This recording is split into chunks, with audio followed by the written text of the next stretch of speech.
नमस्कार,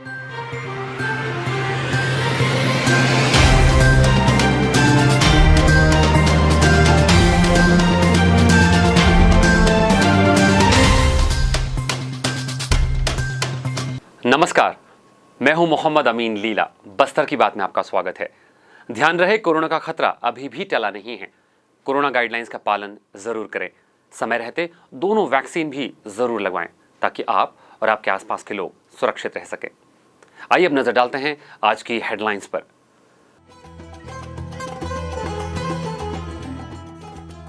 Shri Dhanvantari generic medical store योजना का हुआ शुभारंभ। जिले में 3 जगहों पर खोला गया जेनेरिक मेडिकल स्टोर। संभाग स्तरीय आदिवासी लोक नर्तक दलों की प्रतियोगिता का बादल में 20 अक्टूबर को हुआ आयोजन। जिला रोजगार कार्यालय में पंजीयन हेतु बेरोजगारों की लग रही भारी भीड़। और स्वास्थ्य संयोजक कर्मचारी संघ लंबित पदोन्नति को लेकर मिला संयुक्त संचालक से। हेडलाइंस के बाद अब खबरें विस्तार से। मुख्यमंत्री भूपेश बघेल ने बुधवार अपने निवास कार्यालय से वीडियो कॉन्फ्रेंसिंग के जरिए Shri Dhanvantari generic medical store योजना का शुभारंभ किया। इस योजना के तहत राज्य में 84 दुकानों का शुभारंभ मुख्यमंत्री ने किया। Shri Dhanvantari generic medical stores से उपभोक्ताओं को सस्ती दर पर गुणवत्तापूर्ण दवाइयां उपलब्ध होंगी। उपभोक्ताओं को दवाइयों की MRP पर न्यूनतम 50.20% और अधिकतम 71% छूट का लाभ मिलेगा। वीडियो कॉन्फ्रेंस के जरिए विभिन्न जिलों से विधायक, महापौर, पार्षद सहित अनेक जनप्रतिनिधि और जिले के कलेक्टर भी कार्यक्रम से जुड़े। मुख्यमंत्री ने इस अवसर पर दवाइयों के होम किट और ट्रैवल किट का लोकार्पण भी किया। ये kit Shri Dhanvantari generic medical stores में विक्रय के लिए उपलब्ध होंगे।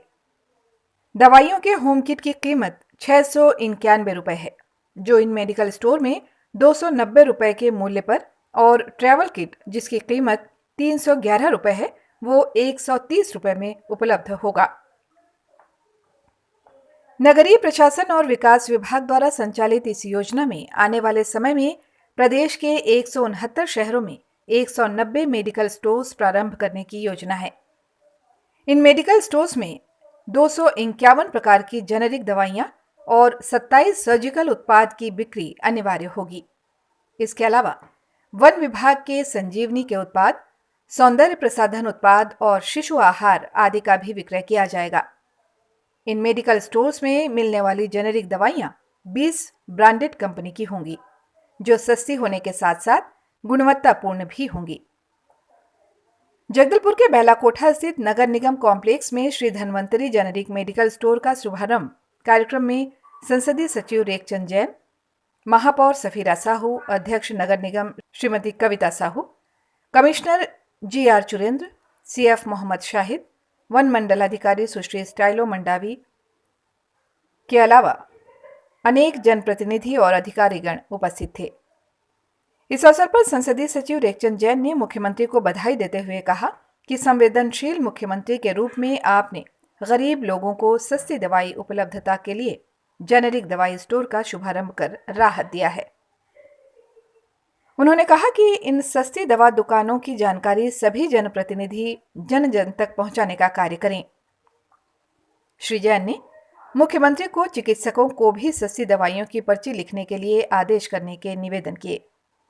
महापौर सफीरा साहू ने सस्ती दवा दुकान खोलने के लिए मुख्यमंत्री का आभार मानते हुए दुकान की पहली ग्राहक पार्वती से मुख्यमंत्री से बात करवाई। पार्वती ने बताया कि उसने BP की एक स्ट्रिप दवाई ली, जिसकी कीमत मार्केट में 138 रुपए है। जेनेरिक मेडिकल स्टोर में ये दवाई उसे 50 रुपए में मिली है।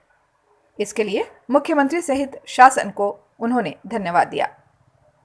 गौरतलब है कि नागरिकों को उच्च गुणवत्ता की जेनेरिक दवाइयां और सर्जिकल आइटम्स सस्ती दरों पर सुगमता से उपलब्ध कराए जाने के लिए मुख्यमंत्री सस्ती दवा दुकान योजना अंतर्गत नगर पालिक निगम जगदलपुर क्षेत्र में 2 दुकानें और नगर पंचायत बस्तर क्षेत्र में 1 दुकान खोली गई है। स्वास्थ्य संयोजक कर्मचारी संघ प्रदेश अध्यक्ष टार्जन गुप्ता के नेतृत्व में जिला टीम तथा ब्लॉक टीम द्वारा संभागीय स्वास्थ्य सेवाएं बस्तर NR गोटा से अपने विभिन्न समस्याओं को लेकर मिला। इस दौरान प्रमुख समस्या कर्मचारियों की लंबित पदोन्नति के संबंध में चर्चा हुई। विगत 1 वर्ष से अधिकारियों द्वारा महिला और पुरुष ग्रामीण स्वास्थ्य संयोजकों के पदोन्नति की बात कही जा रही है, लेकिन आज तक पदोन्नति की सूची जारी नहीं हुई है, जिसको लेकर समस्त ग्रामीण स्वास्थ्य संयोजकों में भारी रोष व्याप्त है। संयुक्त संचालक द्वारा कहा गया कि पदोन्नति की प्रक्रिया की जा रही है।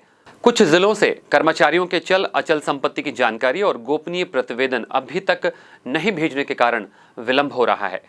जैसे ही आ जाएगा तो पदोन्नति की सूची भी जारी कर दी जाएगी। जिला अध्यक्ष रामनाथ कश्यप के द्वारा मुख्य चिकित्सा एवं स्वास्थ्य अधिकारी को भी ज्ञापन दिया गया है। उन्होंने भी कहा कि विगत 1.5 वर्षों से ग्रामीण स्वास्थ्य संयोजक बिना किसी अवकाश के कोविड-19 टीकाकरण कार्य में रविवार तथा शासकीय अवकाश के दिन भी कार्य कर रहे हैं। साथ ही साथ पदस्थ संस्था में भी समस्त राष्ट्रीय कार्यक्रमों और योजनाओं का संचालन भी वे कर रहे हैं। ऐसी स्थिति में कर्मचारी मानसिक रूप से त्रस्त हो चुके हैं। इसीलिए मांग करते हैं कि यदि अवकाश के दिन कार्य करवाया जाता है तो दूसरे दिन उन कर्मचारियों को अवकाश जरूर दिया जाए अथवा पीएचसी और सीएचसी में पदस्थ अन्य कर्मचारियों से उक्त दिवस को कोविड-19 टीकाकरण करवाया जाए, जिससे अवकाश पश्चात कर्मचारी नई ऊर्जा के साथ शासकीय कार्य को बेहतर तरीके से अंजाम दे सकें। छत्तीसगढ़ सरकार द्वारा विभिन्न विभागों के रिक्त पदों पर सीधी भर्ती के लिए विज्ञापन जारी कर दिए गए हैं। वहीं बस्तर संभाग के प्रत्येक जिले में 300 बस्तर फाइटर के तहत पुलिस जवानों की भर्ती की जानी है। इस तरह से हजारों रिक्त पदों पर नियुक्ति का अवसर बेरोजगारों को मिल रहा है, जिसके चलते इन दिनों जिला रोजगार कार्यालय में पंजीयन हेतु बेरोजगारी की भीड़ लग रही है, जिसके चलते पंजीयन के कार्य में भी विलंब हो रहा है। पंजीयन में समय लगने के चलते बेरोजगार परेशान हैं। इस संबंध में संयुक्त संचालक रोजगार श्री नेताम ने क्या कहा, आइए सुनते हैं। इन दिनों नामांकन के लिए बहुत लोग पहुंच रहे हैं सर, क्या बात है? अभी वर्तमान समय में कई विभागों द्वारा विज्ञापन हुआ है, जैसे सब इंस्पेक्टर पुलिस, उसके लिए 975 पद विज्ञापित हुआ है और बस्तर फाइटर उसके लिए 300 वैकेंसी जिले वाइज, एक जिले में 300 और पूरे बस्तर संभाग के लिए है, तो 300 के हिसाब से 2100 के ही हो गए। इसके बाद कनिष्ठ चयन बोर्ड 234 सहायक ग्रेड 3 के लिए और 754 भ्रष्ट के लिए। इसी प्रकार से पटवारी पूरे बस्तर संभाग के लिए 301 पद ये व्यापम के माध्यम से भरा जाएगा। लेकिन ये विज्ञापित हुए हैं, इनके चलते लोगों की संख्या अधिक से अधिक यहाँ रोजगार कार्य में हो रही है और पंजीयन का जिसके कारण से वेट कर रहे हैं। सर क्या पंजीयन में विलम्ब हो रहा है? पंजीयन में अधिकांश एक दिन में 200-300 लोग आ जाते हैं, तो एक दिन में उतने लोगों को पंजीयन कर पाना मुश्किल है, तो एक दिन के बाद दूसरे दिन उनको बुलाते हैं। जैसे आज जिन्होंने अपना आवेदन जमा किया है तो कल आकर के अपना पंजीयन कार्ड ले सकते हैं। संभाग स्तरीय आदिवासी लोक नर्तक दलों के प्रतियोगिता का आयोजन हुआ। यह आयोजन आदिम जाति तथा अनुसूचित जाति विकास विभाग जगदलपुर द्वारा 20 अक्टूबर को दोपहर 12 बजे से Bastar academy of dance, art, literature and language यानी बादल आसना जगदलपुर में किया गया। संभाग स्तरीय आदिवासी नृत्य प्रतियोगिता में 7 जिलों के प्रतिभागियों में प्रथम, द्वितीय और तृतीय स्थान प्राप्त करने वाले नर्तक दलों को राज्य स्तर पर होने वाले राष्ट्रीय आदिवासी नृत्य महोत्सव 2021 प्रतियोगिता रायपुर में सम्मिलित होने हेतु भेजा जाएगा।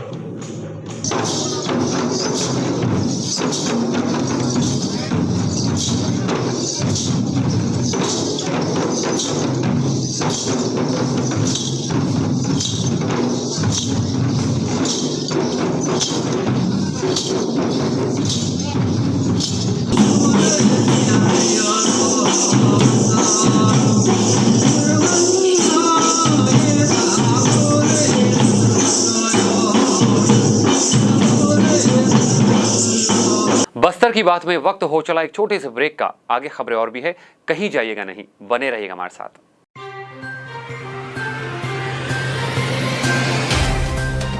सफर जगतुगुड़ा से जगदलपुर का, नित नई करवट लेता शहर हमारा, चौक चौराहों से होता हुआ विकास की गाथाएं गढ़ता बस्तर हमारा। कई रंगों से सराबोर, कितनी ही कहानियों को समेटे, कहीं विकास के सोपान तो कहीं सरकारी दावे और उनका सच।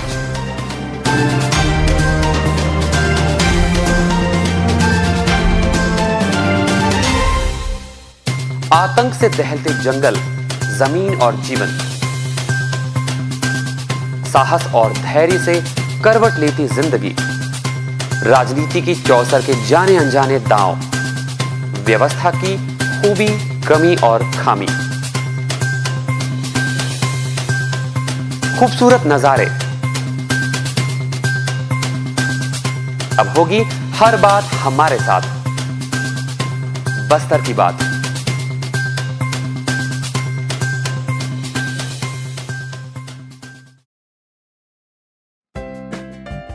देश की जानी मानी इंटरनेट प्रोवाइडर कंपनी रेलटेल अब अपने शहर जगदलपुर में उपलब्ध। केबल टीवी और ब्रॉडबैंड पाइए एक साथ, बेहतर सर्विस, शानदार गुणवत्ता, हमेशा एक जैसी स्पीड यानी 100 Mbps।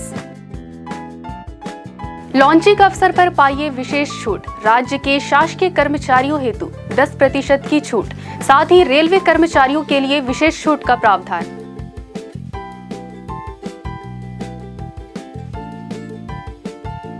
इंटरनेट कनेक्शन हेतु तत्काल अपने केबल ऑपरेटर से संपर्क करें या कॉल करें 9425262386 पर या 9617185020 पर।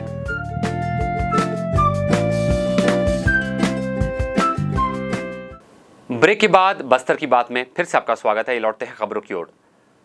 वार्ड में बेतरतीब निर्माण कार्य को लेकर अब जनता भी जागरूक होने लगी है। स्थानीय महेंद्र कर्मा वार्ड में पुलिया निर्माण किए जाने का विरोध मोहल्ले वासी इन दिनों कर रहे हैं।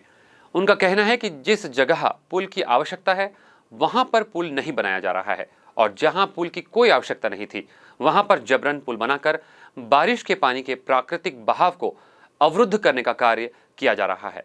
इससे स्थानीय रहवासियों को परेशानियों का सामना करना पड़ रहा है। आइए सुनते हैं वार्ड वासियों का इस बारे में क्या कहना है। वार्ड में रहते हैं, महारानी वार्ड। क्या समस्या है आपको?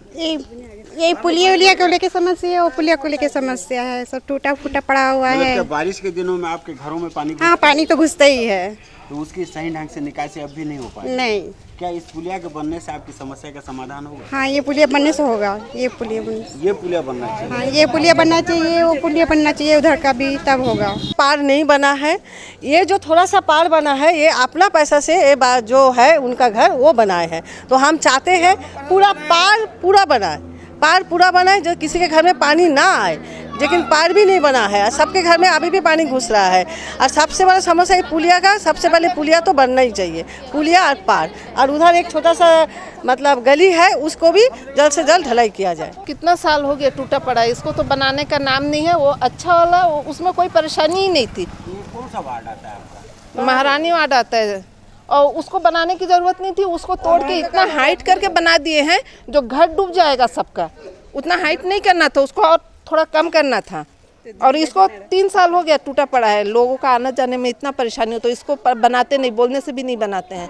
इसको ऊपर से पानी जाता है जी। हाँ, ये नाली बहुत चौड़ा है, जिस वजह से ढकने का प्रबंध करें। हमारे घर के छोटे छोटे बच्चे हैं जो से नाली में गिरते पड़ते रहते हैं, इसलिए हम चाहते हैं जो नाली को ढकने का प्रबंध करें। और छोटे छोटे जगह में ऐसा जगह बना दें जो कचरा आसानी से उड़ जाए। और जो कचरा गाड़ी है हमारे मोहल्ला में, हमारे गली के अंदर घुसना चाहिए। हम लोग तो पैसा पटाते हैं, लेकिन हमारे गली के अंदर कचरा गाड़ी घुसते नहीं है, जिस वजह से हमको कचरा भी फिर नाली में ही ज़्यादा देना पड़ता है। तो हम ये भी चाहते हैं जो हमारे गली के अंदर कचरा गाड़ी घुसे, हम कचरा उसमें दे सकते। चालू हुआ तब से हम लोग ऑब्जेक्शन कर रहे हैं। अच्छा रोड, प्लेन रोड को तोड़ के ये पुलिया बना दिया। मेन समस्या इसके ऊपर से पानी, बारिश में पानी उबर होकर जाता था। आप लोग को समाचार वाले के सबको मालूम होगा। अभी इन लोग माना करने के बाद वो कर दिया। दशहरे का टाइम पूरा रास्ता बंद कर, दशहरे टाइम आयुक्त को, ई को सबको फ़ोन लगाया, कोई उठाया नहीं, ना आया। महापौर को भी बोला गया, हमारा पार्षद को भी बोला गया। दिगंबर राव बोलते हैं अपना वार्ड का पैसा ये सिसोदिया टाइम सैंक्शन है, सिसोदिया सैंक्शन है, तो समाज वाले को बोल के मोहल्ला वाले के साथ सलाह मशला लेके करना था। ये समस्या तो पूरा महारानी वार्ड का हो गया है। उसके बाद सेकंड नंबर है पुलिया नीचे करना था, गड्ढा करके पाइप लाइन के उसी ऊपर बना दिया पुलिया। ये समस्या है। और ये पूरा बनाना था, ये पुलिया बना दिया, ये पुलिया, इसको अच्छा पुलिया को बना दिया। ये तो गलत है ना। इसको मतलब जहाँ तक जाना होगा इसका, मतलब ये पुलिया का नीचा नहीं करेगा तो इस पर जहाँ तक जाना है हम वहाँ तक जाएंगे। बोलने से जानित में जहाँ भी अपना को मतलब जाना पड़ेगा वो जाएंगे अपन। और ये महेंद्र कर्मा वार्ड है, ये 2 वार्ड के बीच में जो एक चौड़ी नाली बहती है, ये समस्या का मूल कारण है। यहाँ के लोग परेशान हैं। ये जो चौड़ी नाली है इस पे पुल बनाया जाना था, लेकिन यहाँ न बना के जो सड़क है, जो प्लेन सड़क था, वहाँ पे ज़बरदस्ती पुलिया बनाया गया है, ऐसा वार्ड वासियों का कहना है। और उस पुलिया के बनने से बारिश के दिनों में जल जमाव का खतरा और बढ़ेगा और लोगों के घरों में पानी प्रवेश करेगा, ऐसा इनका कहना है। जब तक वो समस्या का समाधान नहीं होता है वार्डवासी संघर्ष करेंगे, ये पूरे वार्डवासियों का कहना है। बस्तर की बात के लिए मैं कैमरामैन बुधराम कश्यप के साथ श्रीनिवास रथ। स्वामी आत्मानंद अंग्रेजी माध्यम स्कूल के अस्तित्व में आने के कुछ ही महीने बाद 20 अक्टूबर को सभी ब्लॉक के शासकीय अंग्रेजी माध्यम स्कूल के बीच जिला स्तरीय खेल स्पर्धा लालबाग में संपन्न हुई। इस प्रतियोगिता में एथलेटिक्स, कबड्डी, वॉलीबॉल, बैडमिंटन, शतरंज, खो खो खेल माध्यमिक एवं उच्च माध्यमिक वर्ग में शामिल किए गए थे। इन नवीन विद्यालय के पीटीआई एवं शिक्षकों के लिए भी यह प्रथम शालेय खेल प्रतियोगिता थी, जिससे वे बेहद उत्साहित नजर आए। इस स्पर्धा में शिक्षा विभाग के सारे वरिष्ठ पीटीआई उपस्थित थे। यह आयोजन प्रभारी खेल अधिकारी रविंद्र पटनायक, सह प्रभारी जिला खेल अधिकारी वेद प्रकाश सोनी के मार्गदर्शन में संपन्न हुआ। इस खेल प्रतियोगिता का आयोजन शिक्षा विभाग जगदलपुर के द्वारा किया गया। जिला शिक्षा अधिकारी श्रीमती भारती प्रधान ने बताया कि आत्मानंद अंग्रेजी माध्यम विद्यालय का संभाग स्तरीय चयन स्पर्धा 22 अक्टूबर को होगा, जिसमें सभी 7 जिलों की टीम शामिल होंगी। इस चयन प्रतियोगिता में चयनित खिलाड़ी राज्य स्तरीय प्रतियोगिता में शामिल होंगे। इस मौसम का सबसे घना कोहरा बुधवार की सुबह शहर और आसपास के ग्रामीण क्षेत्रों में देखने को मिला। सुबह भ्रमण पर निकलने वालों ने इस घने कोहरे का पूरा आनंद उठाया। 10 मीटर की दूरी पर भी कुछ भी नजर नहीं आ रहा था। वाहनों को लाइट लगाकर चालकों द्वारा चलाया जा रहा था।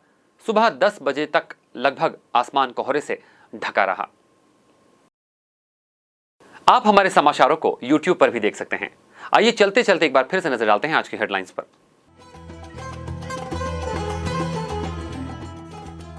Shri Dhanvantari generic medical store योजना का हुआ शुभारंभ। जिले में 3 जगहों पर खोला गया जेनेरिक मेडिकल स्टोर। संभाग स्तरीय आदिवासी लोक नर्तक दलों की प्रतियोगिता का बादल में 20 अक्टूबर को हुआ आयोजन।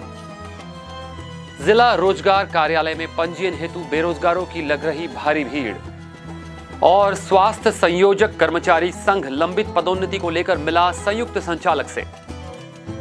बस्तर की बात में आज बस इतना ही। कल आपसे फिर होगी मुलाकात कुछ और ताजा तरीन खबरों के साथ। तब तक के लिए हमें दीजिए इजाजत। नमस्कार।